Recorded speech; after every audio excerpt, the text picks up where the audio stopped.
사도행전 24장 14절, 15절, 16절입니다. 시작. 그러나 이것을 당신께 고백하리이다. 나는 그들이 이단이라 하는 도를 따라 조상의 하나님을 섬기고 율법과 선지자들의 글에 기록된 것을 다 믿으며 그들이 기다리는 바 하나님께 향한 소망을 나도 가졌으니 곧 의인과 악인의 부활이 있으리라 하미니 이것으로 말미암아 나도 하나님과 사람에 대하여 항상 양심의 거리낌이 없기를 힘쓰나이다. 한번 따라 하시겠습니다. 바울의 신앙과 정신, 이런 주제입니다. 오늘 말씀의 주제는 어저께 저희 교회 권사님들 또 장로님들 23분이께서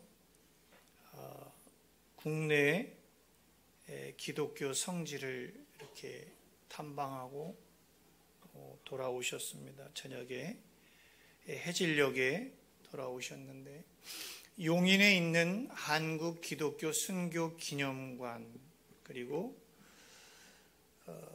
한국 최초의 교회 소래교회, 그리고 제암리 교회, 화성에 있는 제암리 교회, 그리고 해미에 있는 해미 순교 국제 성지까지 4곳을 오전 8시 반경 출발해서 6시경 도착해서 다녀왔습니다. 다녀오면서 크게 느끼고 깨닫게 된 것이 있어서 말씀을 드리려고 그럽니다.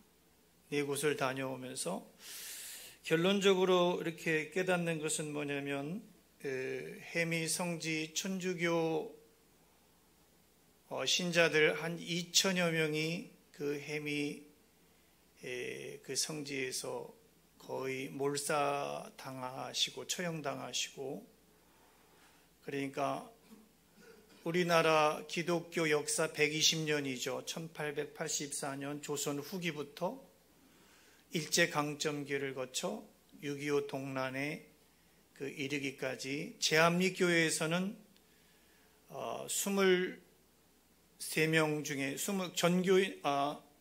23명을 이제 일제가 그 교회당에 모아놓고 이제 좀 강경 진압한 것에 대해서 3.1 운동에 그 강경 진압한 것에 대해서 좀 각성하는 의미로 각성하겠다, 이게 잘못했다 하는 것을 이야기하기 위해서 이제 모아놓고 문을 잠그고 창문을 닫고 총을 난사해서 거기에 속아서 교인들이, 남자 교인들이 15살 이상의 남자 교인들이 왔다가 문을 밖에서 걸어 잠그고 창문을 잠그고 총을 난사하고 그리고 다 죽여버리고 또 나머지 시신들은 밖에다가 불태워서 없애버리는 그런 잔혹한 그런 처참한 순교를 당하신 분들의 그 교회,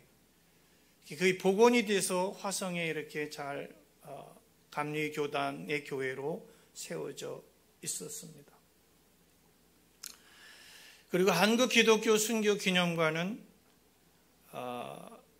2,600명의 그 일제 강점기부터 시작해서 조선 후기 6.25 사변을 겪으면서 순교하신 분들이 2,600명 정도가 주기철 목사님을 비롯해서 순교를 당하셨는데 그 중에 600명 정도의 그 순교자 명단을 헌정하고 있는 그런 곳이었습니다.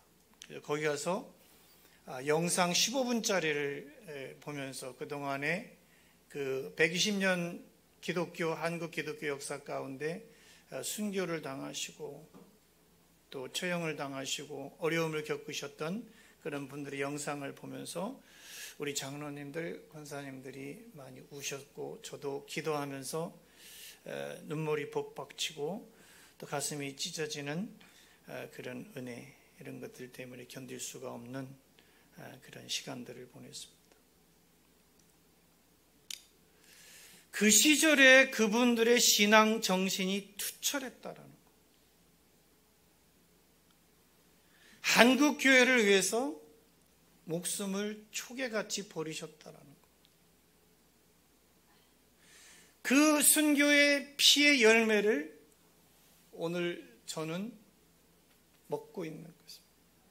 그 피의, 순교의 피의 열매들이 바로 이 교회고 여러분들이고 그리고 한국 교회고 오늘 조장로님의 기도에 큰 또 울림을, 큰 깨우침을 이렇게 입었습니다.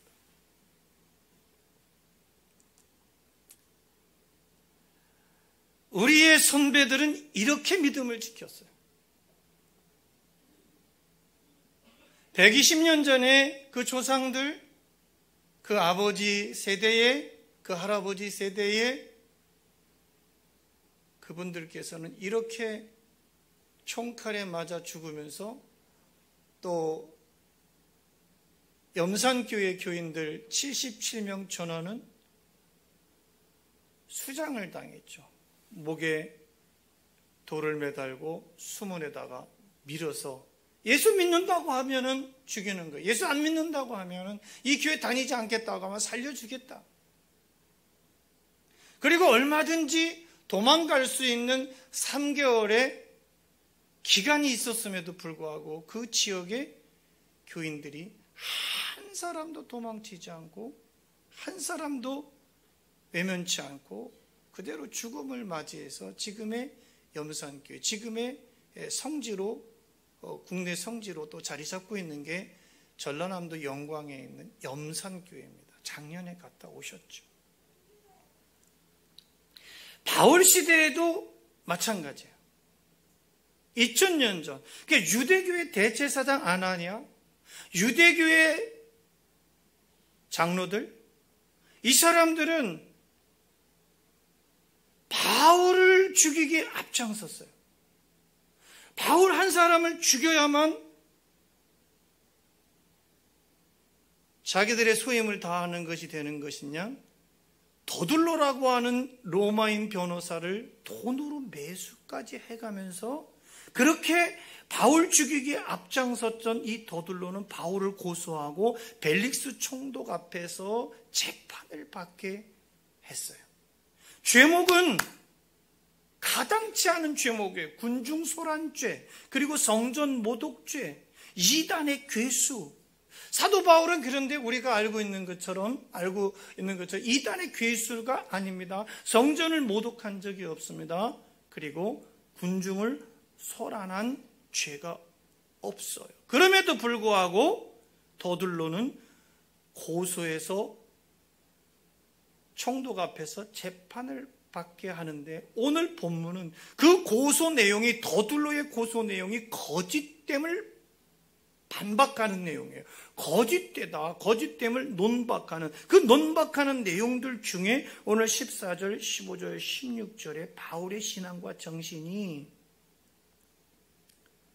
제 뼈를 때리고 제 골을 때리고 제 정신체계를 흔들어버리는 그런 말씀들이 있기 때문에 오늘 저는 비록 유대인들은 수단과 방법을 가리지 않고 바울 죽이기를 하고 살기가 등등하고 그 유대인들 앞에서 살기가 등등한 거예요. 제합리 교회를 다녀오면서 눈물을 흘리고 순교 기념관에서 그 순교자들의 그 정신을 배우면서 눈물을 흘린 거는 뭡니까? 그 속에서도 자기의 신앙을 가졌다. 자기의 신앙, 하나님에 대한 믿음을 고백했다라고 하는 거예요. 그래서 오늘 이 본문에서 바울의 신앙과 정신을 살펴보고 우리는 다음 세대에게 어떤 교회를 물려줄 것인가? 나는 다음 세대에게 내 자식들한테, 내 자손들한테 어떤 신앙을, 어떤 신앙적 자세를, 어떤 신앙적 정신을 물려줄 수 있을 것이냐? 그분들이 그런 걸 생각하지 않으셨을까요? 죽으면서 총에 맞아 죽으면서 자리깨질을 당하면서 청주교인들은 자리깨질이 뭐냐면 큰 돌판 위에다가 관군이, 조선 관군이 한 사람을 여기 하나는 팔을 묶고 하나는 발을 묶어서 몇 치는 거예요. 그냥 몇 다 때리는 거예요. 거기다 몇 다 때려서 죽여버리는 거예요. 골을 깨고 뼈가 으스러지고 창자가 터지고 뼈가 부스러지고 그러면서 죽여버리는 게 자리깨질이에요. 물두멍엔 뭐냐면 목에다가 다 큰 돌을 매달아서 연못에다가 그냥 거꾸로 쳐박는 거예요. 살아나올 사람이 어디 있겠습니까? 그리고 그 돌을 그때 죽여져서 돌을 이제는 캐내서 거기에 앞에다 기념으로 쫙 다 깔아놨는데 거기를 어떻게 앉을 수가 있겠습니까? 우리는 어떤 정신이냐는 거죠. 21세기의 신앙을 지키면서 우리는 어떤 순교자적인 마음들을 가지고 있는 어떤 정신과 신앙을 가지고 있느냐는 거예요. 바울은 오늘 본문에 하나님을 섬기고 성경을 다 믿었다라는 거예요. 하나님을 여러분들 하나님 섬기십니까? 성경을 다 믿으십니까? 그럼에도 불구하고의 신앙이 무엇 때문에 못하는 게 아니라 우리는 목사님 내가 무엇 때문에 몸이 아프기 때문에 돈이 없기 때문에요, 시간이 없기 때문에요, 내가 좀 하고 싶은데요, 뭘 자꾸 때문에를 찾아요. 그런데 사도 바울은 그리고 120년 전에 이 한국교회에 이 교회의 가치를 세운 분들은 무엇 때문에 못한 것이 아닙니다. 총칼 때문에 신앙을 못 지키고 예배를 못 드린 것이 아니라 그럼에도 불구하고 총칼이 앞에 있음에도 불구하고 자리깨질을 당함에도 불구하고 물두멍에 처박힘을 알고도 그럼에도 불구하고 믿음을 지켰다는, 신앙을 지켰다라는 것입니다. 14절을 다시 보면 그러나 이것을 당신께 고백합니다. 나는 그들이 이단이라 하는 도를 따라 조상의 하나님을 섬기고 율법과 선지자들의 글에 기록된 것을 다 믿었다는 거예요. 우리는 성경을 나한테 필요한 것만 믿을 때가 있어요. 나한테 좋은 것만, 설교도 마찬가지예요. 나한테 좋은 거, 내 구미에 맞는 거, 내 생각에, 내 의식에 맞는 거, 내 상황에 맞는 것만 들을 때가 있습니다. 그래서 그것이 아닌 것에 대해서는 오늘 목사님이 설교를 잘못하셨어, 나를 깠어, 나를 어떻게 했어, 이렇게 말할 때도 있어요. 오늘 14절에 분명히 말해요. 그러나 이것을 당신께 고백하리라. 나는 그들이 이단이라 하는 도를 따라 조상의 하나님을 섬겼다. 두 가지죠. 율법과 선지자들의 글에 기록된 것을 다 믿었다. 1189장 31,173절이나 되는 방대한 분량의 성경을 여러분들은 다 믿으시는 거죠. 바울의 신앙 고백은요, 이 정신은요, 하나님을 섬기고 성경을 다 믿는다는, 이 한 절 말씀에 바울의 신앙 두 가지가, 신앙과 정신 두 가지가 있는, 첫째는 조상의 하나님을 섬겼다라는, 조상의 하나님을 섬긴다는 것입니다. 이 말은 바울도 역시 유대인들의 조상들이 섬기던 하나님을 자신도 동일하게 계속해서 섬기고 있음을 강조하고 있는 거예요. 이것은 바울이 자신을 고소한 유대교 지도자들이 믿는 그 하나님, 나도 너희들이 믿는 그 하나님 믿는다는, 나도 너희들이 믿는 그 하나님 믿는다, 너희들하고 다르지 않다라고 하는 것을 설명하고 있는 거예요. 사회적 죄인으로 몰아가고 있는 그 시대의 기득권 세력들, 그리고 종교적 죄인으로, 정치적 죄인으로만 계속해서 몰아가고 있는 그 기득권 세력들, 대제사장과 서기관과 바리새인과 그리고 로마인 도들로 앞에서요, 똑바로 그렇게 죽이고자 낙인 찍어서 죽이려고만 혈안이 되어 있는 그 사람들한테 제대로 한 방 먹이는 아주 통쾌한 장면이 오늘 14절의 말씀입니다.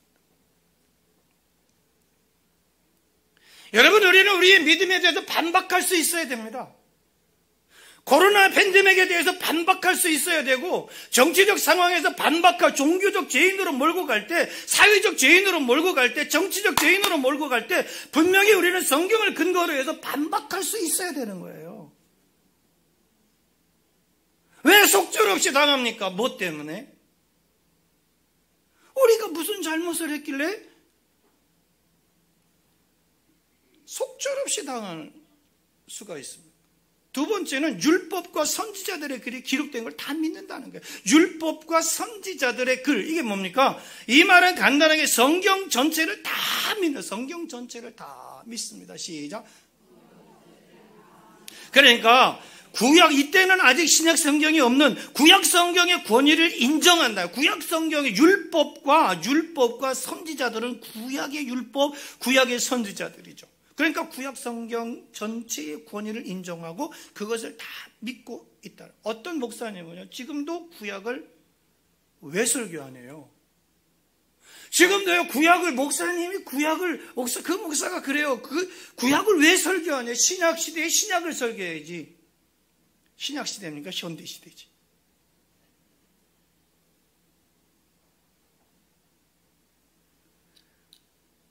여러분, 아버지 안 계시나요? 할아버지 안 계세요?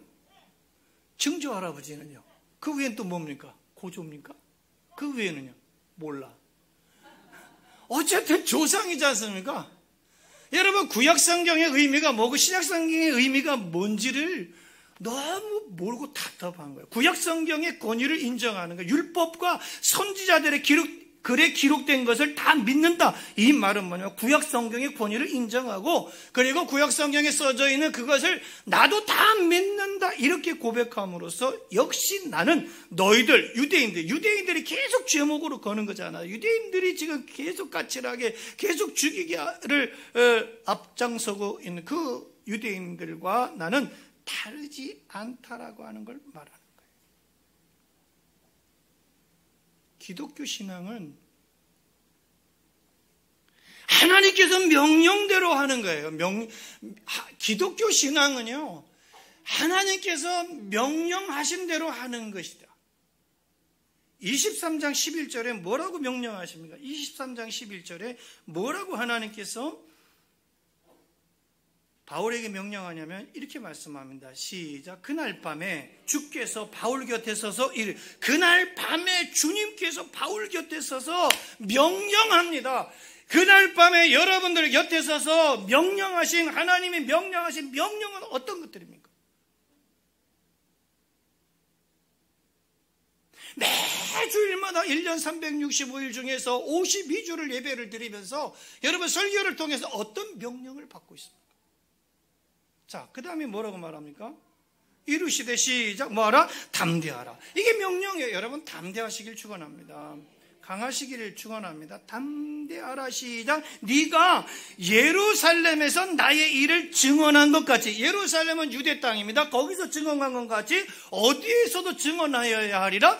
로마. 너는 로마에까지 갈 사람이다. 이방인의 사도로 부르심을 받았음을 이제 확인하고, 이제 예루살렘에서 너가 다메섹에서 예수를 만나고 그리고서 복음의 전도자가 된 거와 같이 이제는 너는 어디로까지 가야 되냐면 로마로까지 가서 로마인들에게 복음을 전해야 된다. 이렇게 명령한 거예요. 여러분, 어떤 일을 당하셨습니까? 지금 어떤 일을 당하셨다 할지라도 담대하시길 바랍니다. 이 명령대로 바울이 담대히 지금 말하고 있는 거예요. 25장이잖아. 이건 23장에서 이제 그날 밤 주께서 환상 중에 나타나자 담대하라. 네가 예루살렘에서 증언하는 것 같이 로마에서도 증언해야 되니까 담대하게 반박하고, 담대하게 사회적 죄인으로 몰고 가는, 종교적 죄인으로 몰고 가는, 정치적 죄인으로 몰고 가는 그들 앞에 여러분 이렇게 반박할 수 있을까요?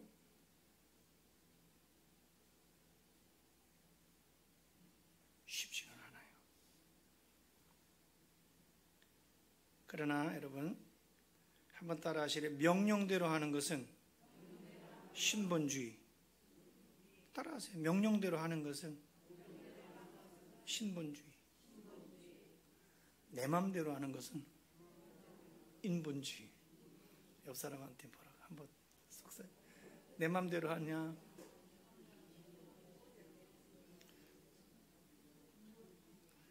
여러분 어떻게 살죠 우리? 솔직히 얘기해 보세요. 저도 여러분들도 대부분 내 마음대로 살 때가 많습니다.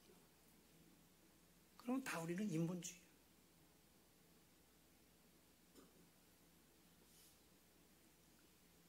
하나님 명령대로 사시나요?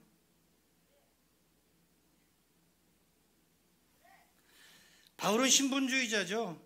이방인들의 사도로 부르심을 이분 그대로 해야 했습니다. 신앙은 삼가 행하는 것입니다. 삼가란 조심하는 마음으로 정중하게 행동하는 거예요. 삼가 명복을 빕니다. 삼가 뭐 합니다. 뭐 이런 말을 하지 않습니까? 그냥 조심하는 마음으로. 근데 뭐 상가집 가서 조심들 하나요 요즘? 삼가 조심하는 마음으로 정중하게 행동하는 게 삼가란 말. 몸가짐이나 언행을 조심하는 몸가짐, 언행, 신중한 것이 삼가하는 것입니다. 항상 무겁게 정중하게 행동하는 것이 신중이거든요. 한자로 삼가할 신, 무거울 중이더라고요. 신중하자, 신중하라. 여러분 오늘 예배에 신중하십니다. 그죠? 삼가할 신, 무겁게 예배를 드리고 있습니다. 거룩하게. 두 번째는 바울은 부활의 소망을 가지고 있다는 것입니다. 여러분 부활의 소망을 가지시길 축복합니다. 부활의 소망. 오른손 들고 시작. 부활의 소망. 바울이 자기의 신앙을 고백한 그것이 뭐냐면 오늘 15절에서 부활 신앙입니다. 우리가 장주동 선교사님한테 배운 전도 멘트가 있지 않습니까? 뭐였죠? 그런데 저는요 십자가에서 죽으시고 부활하신 예수 그리스도를 믿습니다. 시작.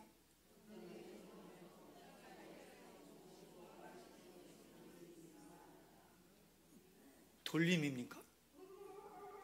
그런데 저는요 이제 다 얘기 듣고 그리고서 마지막에 얘기하라고 했잖아요. 그런데 저는요 십자가에서 죽으시고 부활하신 예수 그리스도를 믿습니다. 시작.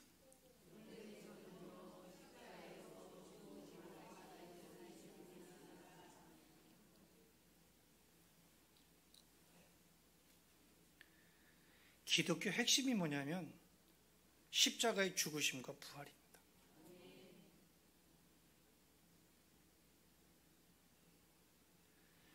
바울은 다메섹에서 이미 부활하신 예수님을 목격합니다. 사도행전 9장 3절에서 5절 띄워주실랍니까?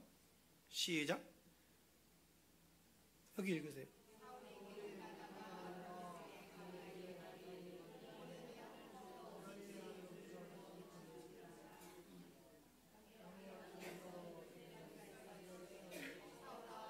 사울아 네가 어찌하여 나를 박해하느냐 하시거늘 대답하되 주여 누구십니까? 이르시되 나는 네가 박해하는 예수라. 다메섹에서 만난 예수님은 바울이 만난 예수님, 바울에게 나타난 주님은 어떤 주님이셨습니까?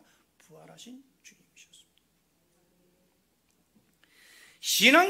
신앙과 정신에 엄청난 그런 영향을 끼쳤죠. 그래서 오늘 본문 15절에 고백합니다. 본문 15절입니다. 다 같이 읽으실까요? 시작.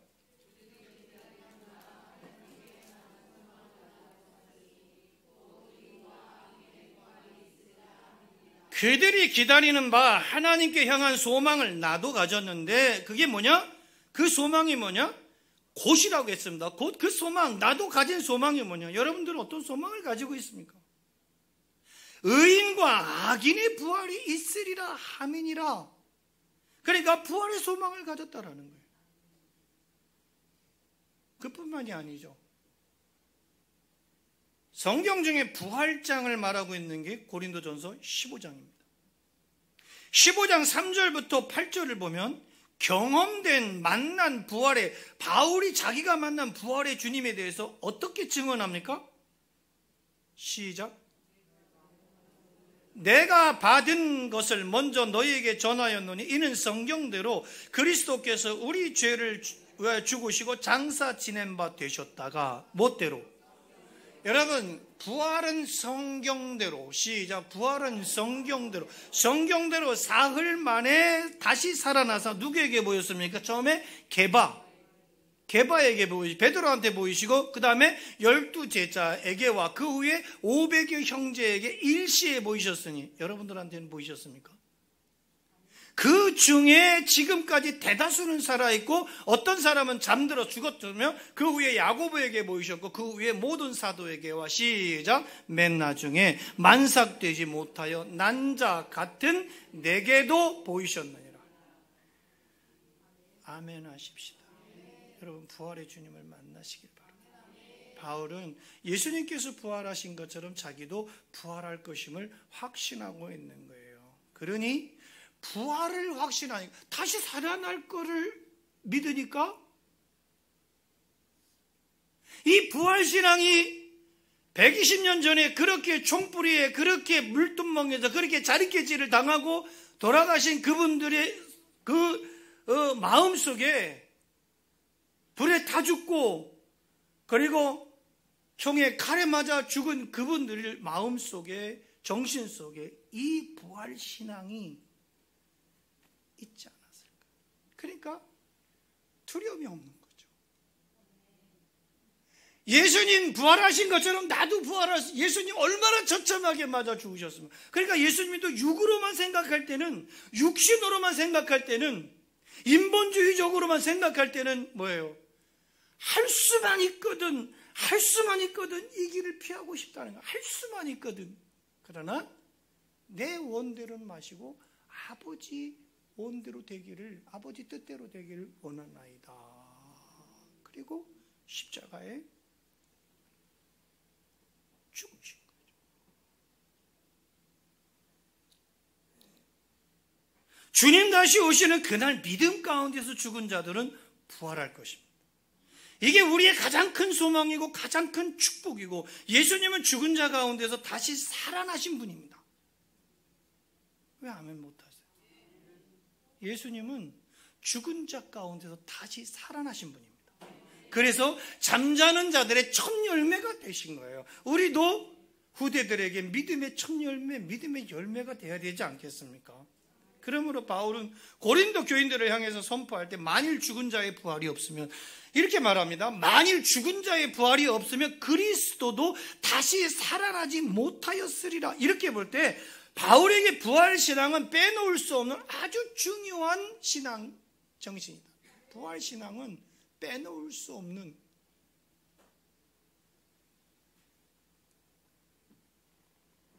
그리스도인의 참된 신앙은요, 예수 그리스도의 부활을 확신하는 거예요. 그리고 자신도 예수님처럼 마지막 날에 부활할 것을 믿고 확신하고 담대하게, 두렵지 않게, 당당하게 살아가는 것입니다. 저 여러분들에게 부활의 소망이 없다면 비참한 거죠. 의인과 악인의 부활이 있음을 믿으시기 바랍니다. 오늘 15절에 분명히 곧 의인과 악인의 부활이 있으리라 함이니라. 그러므로 바울은 부활장 맨 끄트머리 절에서 뭐라고 말씀하냐면 시작, 그러므로 내 사랑하는 형제들아, 여러분 형제들입니다. 자매들입니다. 내 사랑하는 형제 자매들, 교인들을 향해서, 고린도 교인들을 향해서 그렇게 말합니다. 그리고 나서 뭐라고 말합니까? 시작, 견실하며 뭐하지 말고 흔들리지 말라는 거예요. 견실이 뭡니까? 강건하라는 거예요. 견고하라는 거예요. 견실하라는 게 흔들리지 말라는 거예요. 항상, 그리고 나서 뭐라면 항상 누구 일에? 주님의 일에 어떻게 더욱 힘쓰는 자들이 되라. 이는 너희 수고가 주 안에서 헛되지 않다. 여러분, 순교자들이 흘린 피가 헛됩니까? 바울의 이런 신앙과 정신이 헛됩니까? 2000년이 지난 지금도 저는 이렇게 열변을 토하고 있습니다. 왜? 바울의 신앙과 정신이 내가 본받아야 할 21세기든 23세기든 30세기든 어떤 시대의 변화가 왔든 어쨌든 내가 본받아야 할 성경의 가치고 정신이기 때문에 그런 거 아니겠습니까? 여러분, 세상 일에 흔들리지 마시기 바랍니다. 오늘 찬양도에 세상을 보고 사람을 보면 만족감이 없어요. 여러분 세상 보십시오. 만족함이 있나? 여러분 정치를 보십시오. 어떤 대통령이 되든 상관없습니다. 만족함이 없어요. 제대로 만족함이란 없는 것입니다. 흔들리지 마세요. 견실하며 항상 주의 일에 더욱 힘쓰시고 결코 헛되지 않음을 믿으시길 바랍니다. 마지막 세 번째 정신은 바울은 하나님과 사람 앞에서 항상 양심의 거리낌이 없었다. 자, 23장. 이건 여러 번 말씀을 드렸으니까 오늘 본문에 나와 있기 때문에 또 터치하는 겁니다. 23장 1절에 시작. 바울이 공회를 주목하여 이르되 여러분 형제들아 오늘까지 나는 범사의 매사의 양심을 따라 하나님을 섬겼노라. 범사의 양심을 따라 하나님을 섬겼다. 오늘 본문 16절에 뭐라고 되어 있습니까? 다 같이 시작. 이것으로 말미암아 나도 하나님과 사람에 대하여 항상 양심의 거리낌이 없기를 힘쓰나이다. 아멘 하셔도 좋을 겁니다. 회심한 이유입니다. 변화된 이유예요. 그러니까 예수님 믿기 시작한 이유. 자, 우리는 지금 예수님 언제 믿으셨습니까? 이유입니다, 지금. 바울은 하나님 앞에서 그리고 사람들 앞에서 이 양심에 부끄러운 일이 부끄럽지 않게 하나님 섬겼다는 거면 어떤 거리낌이 되는 일을 하지 않았다라는 거예요. 어떤 걸거치지 않는 거리낌이 되는 일이나 어떤 부끄러운 일, 양심에 부끄럽지 않게 했다. 여러분 얼마나 부끄러운 때가 있습니까?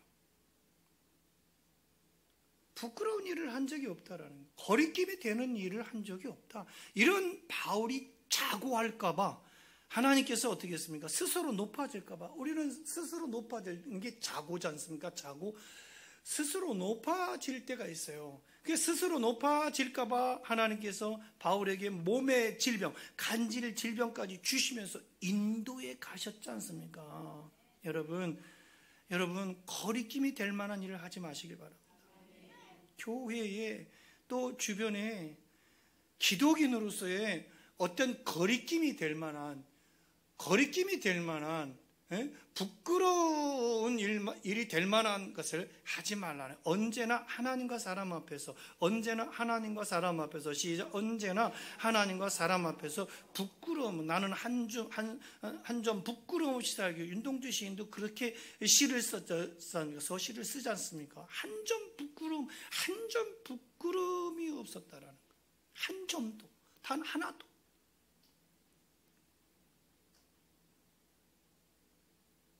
노력해야 되는 거예요. 이게 바울의 신앙 정신은 그거예요. 항상 덕을 생각했다라는 거죠. 덕스럽게. 그러니까 베드로도 마찬가지죠. 너희가 믿음의 덕을, 자, 그러니까 믿음의 덕을, 덕의 지식을, 지식의 절제를, 절제의 인내를, 인내의 경건을, 경계에는 형제 우애를, 형제 우애의 사랑을 더하라 그랬거든요. 근데 믿음 생활하면서 제일 먼저 더해질 게 뭐냐면 덕이더라고요. 형제 사랑은 고사하고 제일 먼저 뭐냐면 믿음의 덕을. 여러분 여기서부터 예수 믿는다고 하고 덕이 안 돼.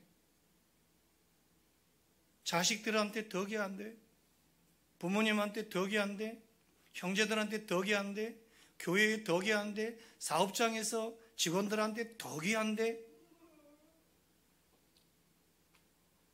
여러분 이 바울의 이 신앙 정신은 항상 덕을 생각하고 타인을 배려할 이타적인 거죠. 그것은 연약한 자를 위한 성숙한 자의 사랑입니다.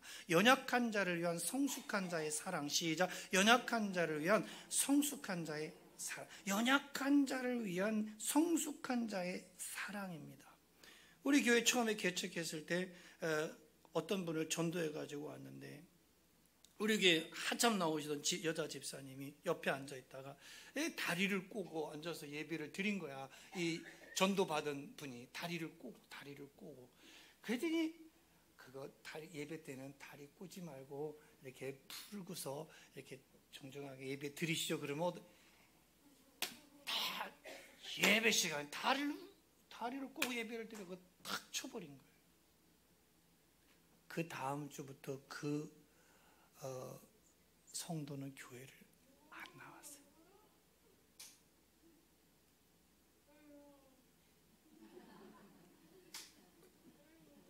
그건 예의에 속한 것인데요. 그분은 근데 이렇게 여관을 운영하시는 분이어서 카운터에서 맨날 다리를 꼬고 앉아서 오면은 그 방을 내주고 했던 그런 습성 때문에 다리를 꼬고 습관적으로 있었던, 뭘 알겠습니까? 교회 나가서 다리를 꼬는 건지 다리를 푸는 건지 무릎을 꿇는 건지 두 손을 드는 건지 뭘 알겠습니까? 좀 덕스럽게 했으면 얼마나 좋겠습니까? 성도님, 예배 시간에는 다리를 푸는 게 좋아요.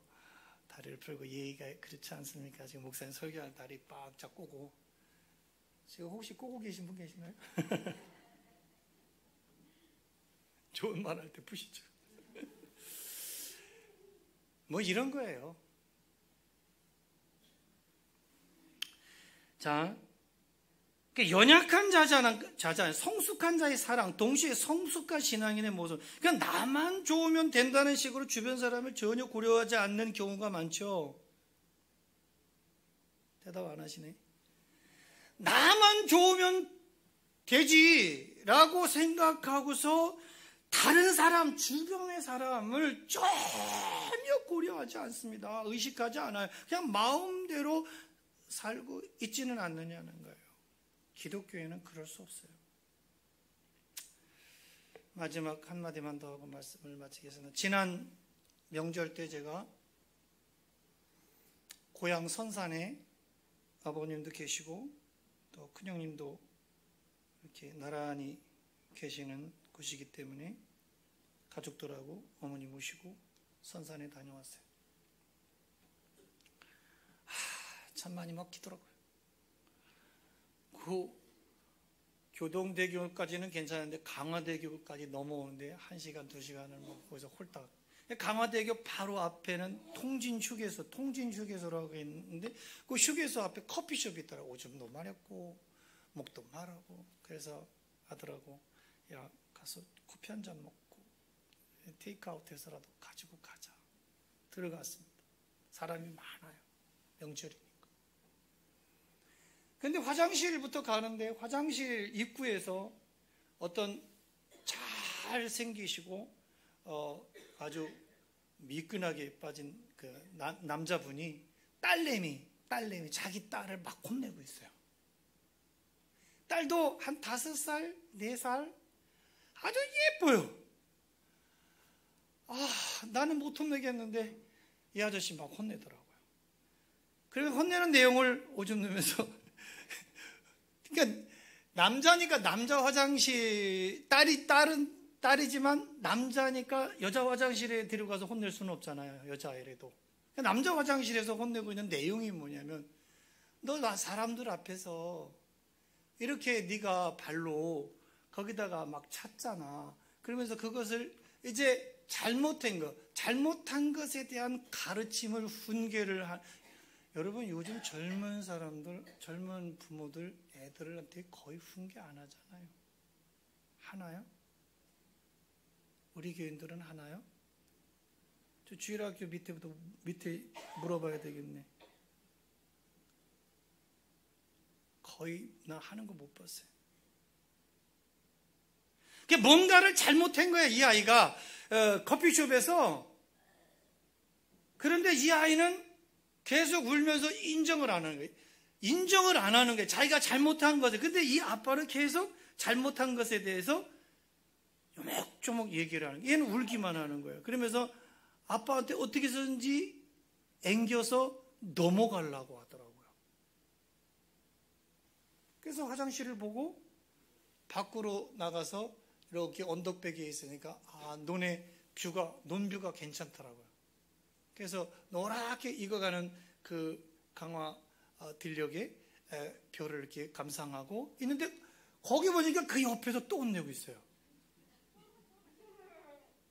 그러니까 많은 사람들 앞에서 혼내지 않고 걔 자존심도 인격도 있으니까 일단 화장실에서 다 못 혼냈으니까 이제 거기 사람이 없는데, 근데 내가 또 가니까 거기서 또 족구통에서 혼내면서 결국에는 아빠 잘못했어요 그러면서 인정을 하고 그때서야 안고 들어가더라고요. 커피숍으로 들어가서 아내한테 넘겼어요. 그 아내를 내가 봤어요. 그랬더니 아내도 아주 예쁘면서 아빠가 아까 너한테 무슨 말을 하나 들어봤어요. 그러면서 걔하고 안고서 이제 커피를 다시 뭐 빵 같은 거를 주섬주섬 담으면서 얘기하더라고요. 네가 이거는 분명히 잘못한 거잖아. 이렇게 한 것에 대해서 아빠가 너한테 혼낸 것은 아빠가 아빠로서 당연히 한 거잖아. 그러니까 걔도 가만히 삐죽삐죽거리다가 가만히 그걸 인정하고 이제 체념하고 그 잘못한 것에 대해 인지를 하더라고요.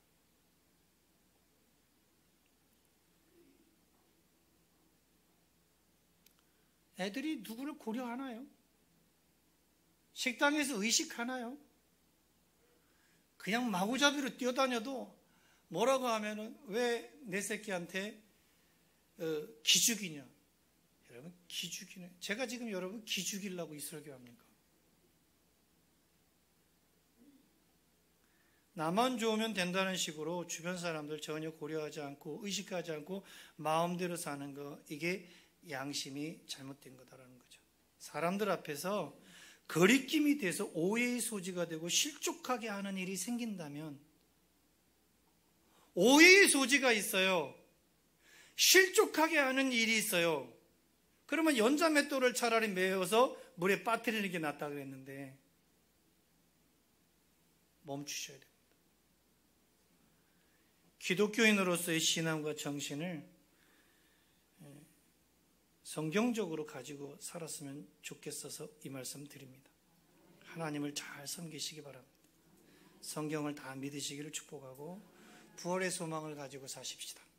그리고 하나님과 사람 앞에서 양심의 거리낌이 없이 부끄러운 일 하지 마시고, 그리고 누구 주변을 좀 의식하고 내 멋대로만이 아니라 인본주의적으로 그렇게 살지 마시고 신본주의로 하나님의 명령의 말씀에 잘 순종해서 사는 그런 신앙과 정신을 바울처럼 가지시고 다음 세대에 건강한 교회를 물려주는 우리 모두가 될 수 있기를 주의 이름으로 축복합니다.